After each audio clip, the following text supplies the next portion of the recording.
Hey guys, it's Jim. I wanted to talk to you today about mediums. Not about summoning dead relatives or anything like that, but mediums, the substance through which your message is conveyed. So some easy examples like solid, liquid, gas, right? So noise travels fastest through solids, for example. Light, typically, unless it's optically clear, is not that great at getting through solids.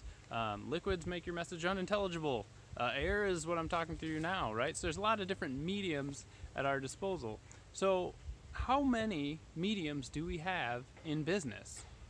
Well, the answer is a ton, right? We have a ton, but we keep clogging the same three: email, voicemail, and phone, and text, right?